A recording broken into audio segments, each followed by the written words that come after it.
नमस्कार, आप देख रहे हैं स्टडी आईक्यू।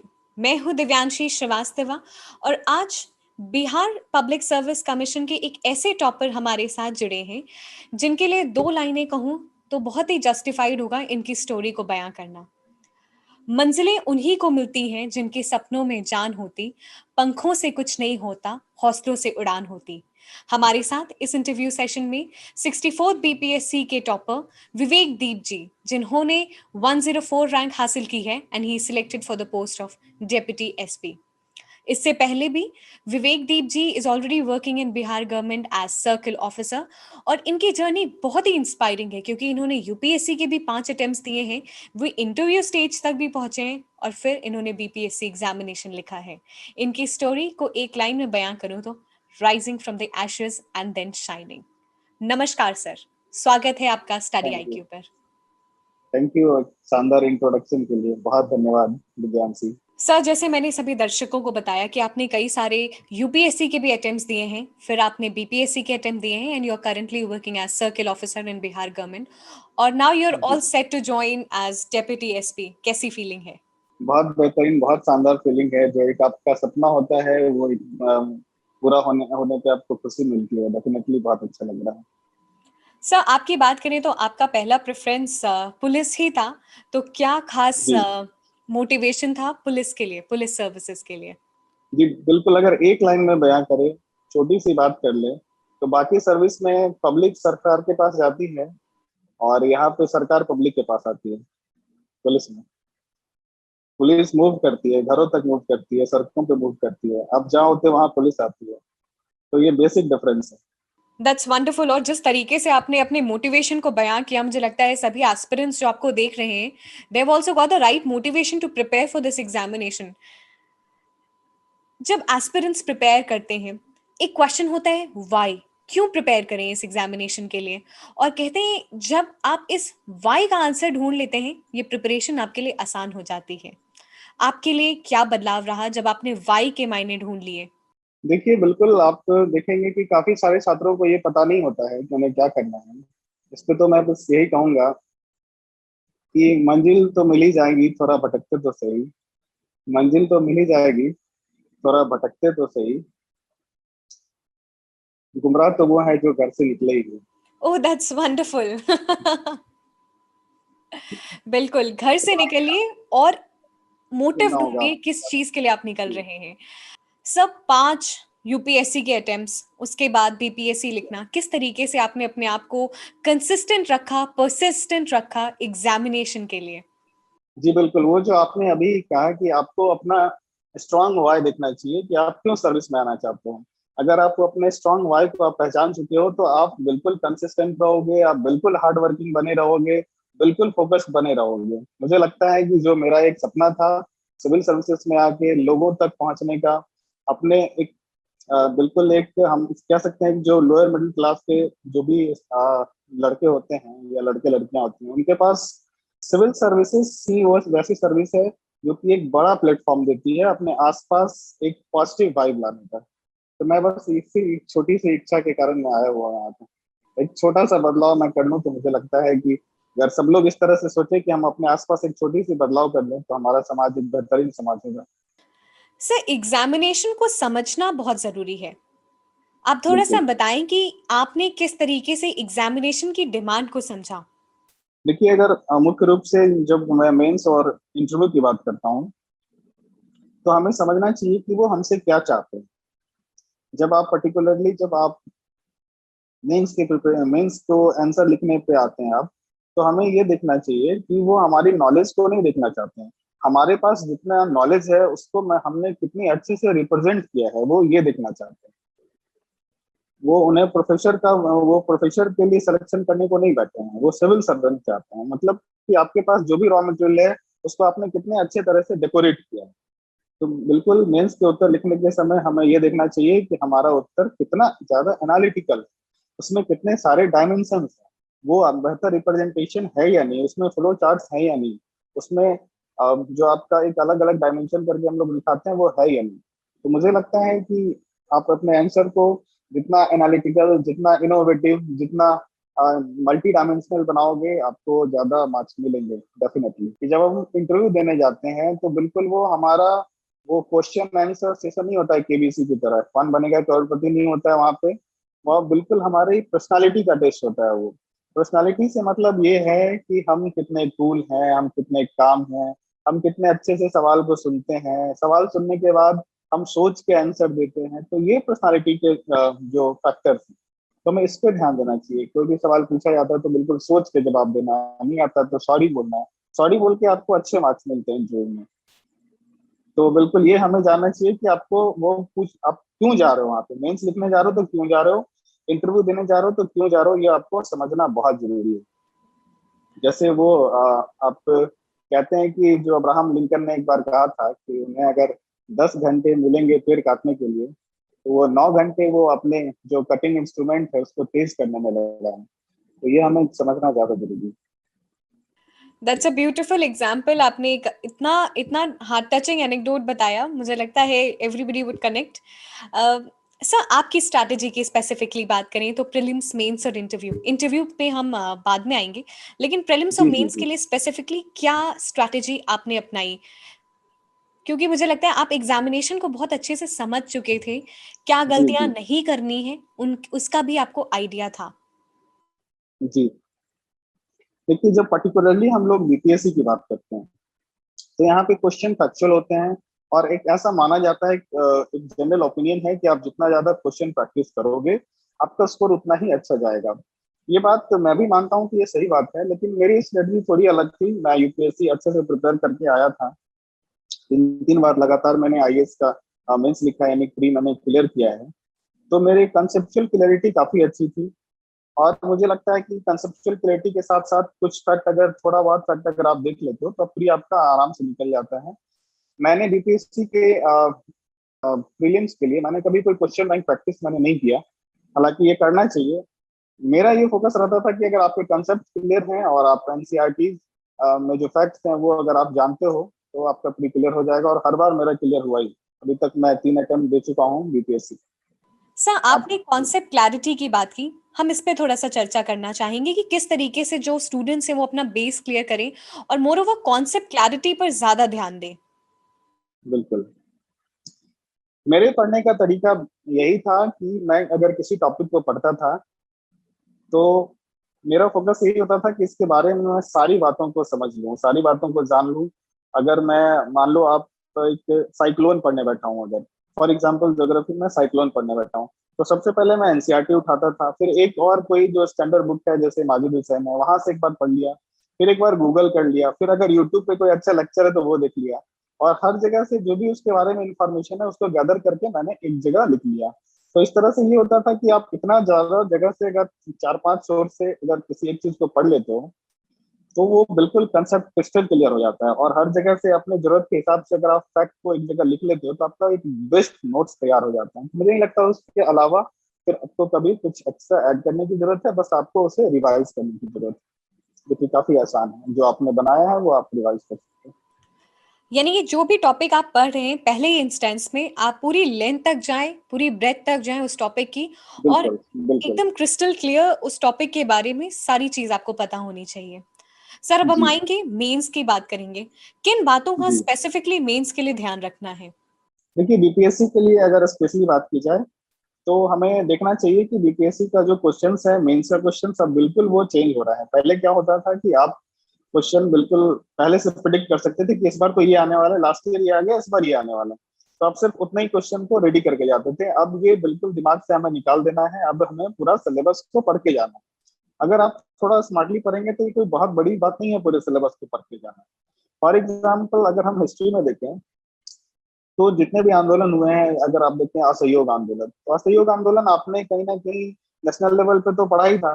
तो आपको सिर्फ ये करना है कि उसके जो इवेंट्स हैं उसको बिहार से कनेक्ट करके अपने नोट्स को आप अपडेट कर लेना है। ये काफी आसान काम है। जैसे आपके असहयोग आंदोलन में जहाँ पे बिहार में जहाँ पे ज्यादा जो प्लेसेस हैं उस प्लेसेस को आप अपने नोट्स में डाल लीजिए। बाकी असहयोग आंदोलन क्यों हुआ, उसके क्या परिणाम हुए, वो तो वही है जो नेशनल है, वही बिहार का भी है। तो आप अगर स्मार्टली इसको करें तो ये कोई बहुत बड़ा काम नहीं स्मार्टली आपने कीवर्ड यूज किया। किस तरीके से है। स्टूडेंट्स अपनी नॉलेज को लिमिट करें, वही पढ़ें जो रेलेवेंट है एग्जामिनेशन के पॉइंट ऑफ व्यू से। क्योंकि ये तो बेसिक मतलब ये बिल्कुल बेसिक है किसी भी प्रिपरेशन के लिए।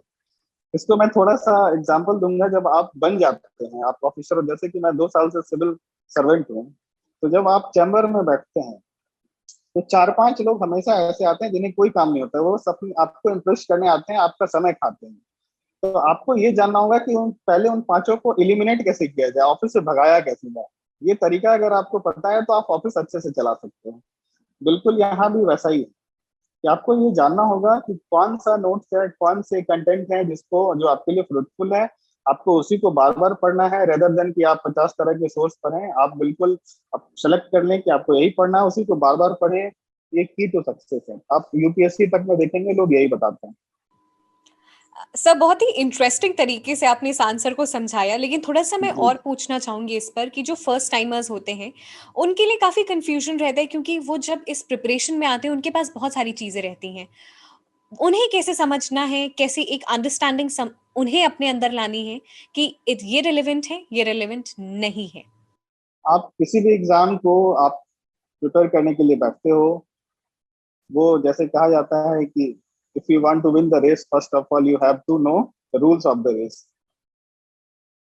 तो बात बिल्कुल वैसी ही है आपसे। आप अगर बीपीएससी प्री देने जा रहे हो तो आपको देखना होगा कि प्री में क्या पूछे जा रहे हैं। आपको प्रीवियस ईयर क्वेश्चंस देखने हैं।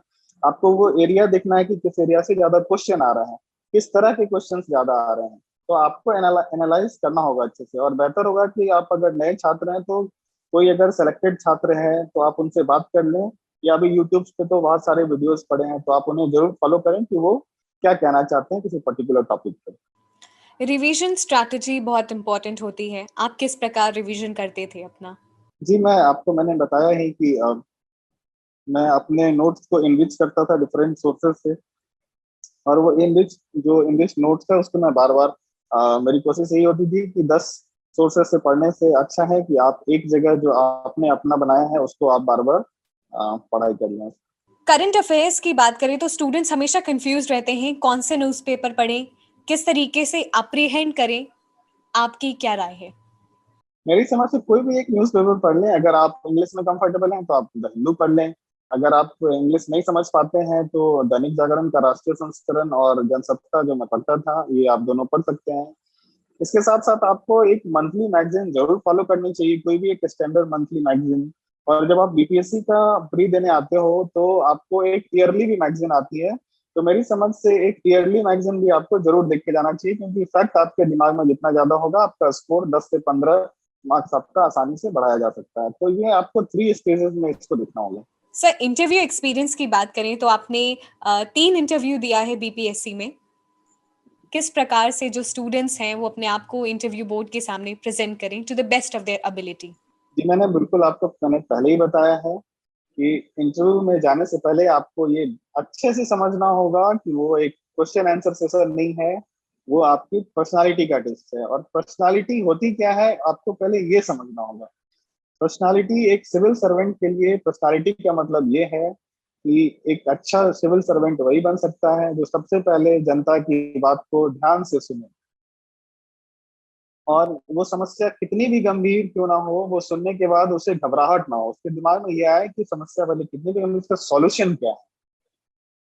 तो आप बिल्कुल इन चीजों को ध्यान में रखें। आप अगर इंटरव्यू बोर्ड में जाते हैं, आपको जो पूछा जाता है आप तुरंत आंसर देने लगेंगे तो आपकी पर्सनालिटी वहां पे दिखेगी कि आप कहीं ना कहीं ज्यादा जल्दीबाजी में हैं, आप चीजों को अच्छे से सुन नहीं पा रहे हैं।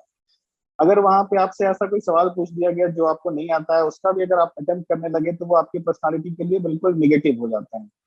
इसी तरह से अगर आप देखें कि आपको कितना भी भारी क्वेश्चन क्यों ना पूछ दिया जाए, आपको परेशान नहीं होना है, आपको कूल रहना है। आपको सोचना है कि इसका आंसर क्या दिया जा सकता है। अगर आप समर्थ हो आंसर देने में तो आप दे सकते हैं, नहीं समर्थ हो तो आप सॉरी बोल सकते हैं।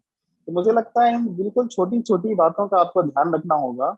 और आपको समझना होगा कि व्यक्तित्व जो इंटरव्यू ये टर्म एक्चुअली क्या है।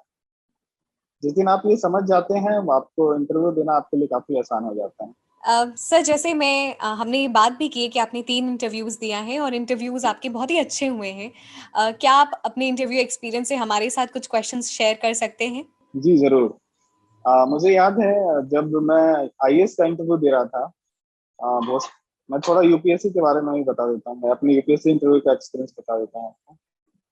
तो वहाँ पे भोसले सर का बोर्ड था। तो वो पहले उन्होंने बिहार के हिस्ट्री के बारे में मेरे से पूछा, तो मैं काफी कंफर्टेबल था, मैं प्रिपेयर करके गया हुआ था कि बिहार की हिस्ट्री। तो बिहार की हिस्ट्री से वो बिहार के मेडावल हिस्ट्री पे आ गए, वहां तक भी मैं कंफर्टेबल था।